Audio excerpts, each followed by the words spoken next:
Baik, pada bagian C, penyusulan usulan proposal penelitian. Biasanya ini merujuk kepada sistematika suatu penelitian. Makanya ini ada poin-poin, biasanya dalam sistematika penelitian itu ada sekurang-kurangnya ada 8. Pertama adalah latar belakang masalah. Nah, latar belakang masalah ini memberikan penjelasan berkaitan dengan alasan, argumen yang dibangun kenapa ini harus diteliti, kenapa ini harus diangkat sebagai permasalahan yang perlu dicarikan solusi. Itu latar belakang masalah. Lalu yang kedua adalah identifikasi dan rumusan masalah. Nah, di sini di beberapa universitas terkadang ada rumusan masalah saja, ada identifikasi dan rumusan masalah. Nah, identifikasi ini adalah mengumpulkan atau mencatat berbagai problem-problem yang dihadapi. Namun nanti problem mana yang hendak kita angkat itu disajikan pada rumusan masalah. Jadi dituliskan dalam permasalahannya itu, oh ini masalahnya 1, 2, 3, 4, 5, sampai 10 yang berkaitan dengan topik yang kita angkat, tapi nanti di rumusan masalahnya kita fokus ke mana. Oh, ternyata dari 10 itu ada satu yang hendak dikembangkan untuk dijawab permasalahannya yang diajukan melalui rumusan masalah. Itu yang kedua. Yang ketiga, maksud dan tujuan penelitian. Ini hampir sama berkaitan dengan maksudnya penelitian seperti apa, tujuan penelitiannya seperti apa. Dan yang keempat berkaitan dengan kegunaan penelitian. Nah, kegunaan penelitian ini setidaknya ada dua. Kegunaan secara akademik itu apa namanya itu digunakan oleh para akademisi, baik itu mahasiswa sebelumnya yang hendak menyusun skripsi ataupun bagi dosen yang memang ini secara akademik menemukan teori baru ataupun hal-hal yang bisa diangkat dalam pemerkaya kajian yang jadi objek penelitian. Yang kedua, biasanya kegunaan penelitian dari aspek sosial. Ini adalah dampak secara langsung bagi masyarakat, baik itu dari aspek ekonomi misalnya atau aspek kebermanfaat itu biasanya dua itu yang selalu ditunjukkan sebagai kegunaan penelitian. Nah, yang kelima, kerangka pemikiran, tinjauan pustaka dan hipotesis. Jadi, ada hanya sebatas kerangka pemikiran atau misalnya tinjauan pustaka, terkadang terlalu pisah, ada kerangka pemikiran, ada tinjauan pustaka, ada hipotesis.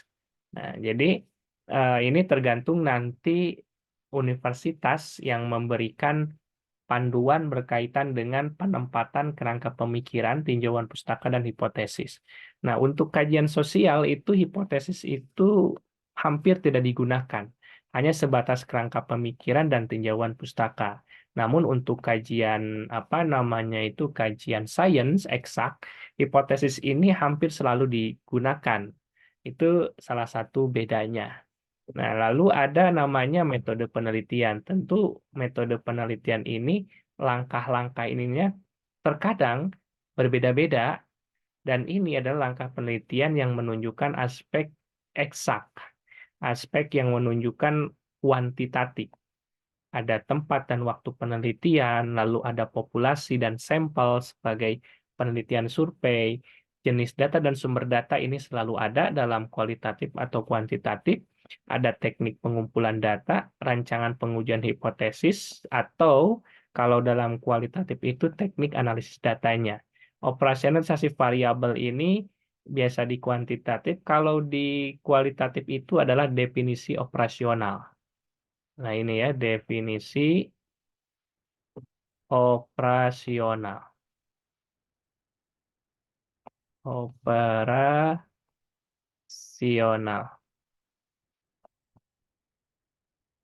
Nah, jadi ini definisi operasional. Daftar pustaka dan lampiran jika memang ada beberapa data yang perlu disajikan.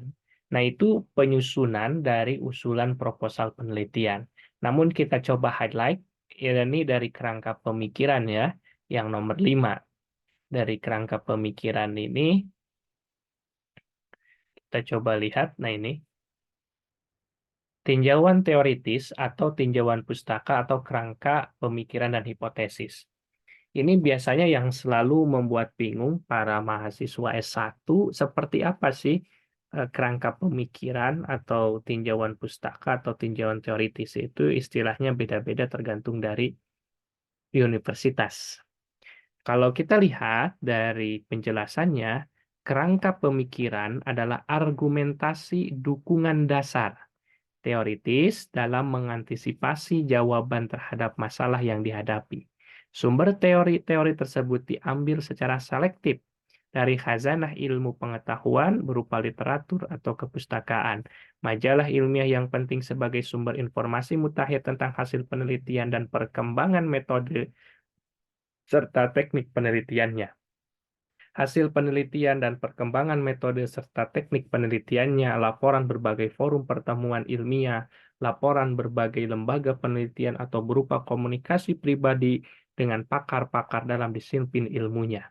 Dari identifikasi masalah secara implisit terdapat petunjuk ke arah mana pencarian dukungan dasar teoritis terfokus, antara lain menyangkut variabel independen dengan variabel dependen yang terlibat dalam masalah. Nah, jadi kerangka teoritis atau kerangka berpikir ini hampir sama dengan argumen yang dibangun berkaitan dengan teori ataupun evidence ataupun yang lainnya yang menyangkut topik yang kita ambil. Maka di sini dijelaskannya akan mengaitkannya dengan variabel independen dengan variabel dependen. Nah, itu salah satu poin pentingnya. Nah, itu ya berkaitan dengan kerangka teoritis. Kalau metode penelitian ya tergantung nanti ada di sini juga jenis penelitiannya itu ada eksploratif, lalu pengembangan, ada verifikatif, ada penelitian yang digunakan dalam rancangan penelitian seperti case study and field research, deskriptif, diplomat research, korelasional, kausal komparatif, eksperimental, historis, dan kesimpulan. Tempat waktu penelitian, populasi dan sampel ini yang diungkapkan oleh beberapa kalimat. Lalu di sini ada jenis dan sumber data, teknik pengumpulan, dan beberapa aspek lainnya. Ini saya kira itu sudah paham karena beberapa sudah dijelaskan pada bab sebelumnya. Nah, itulah berikut adalah sistematika rancangan proposal penelitian.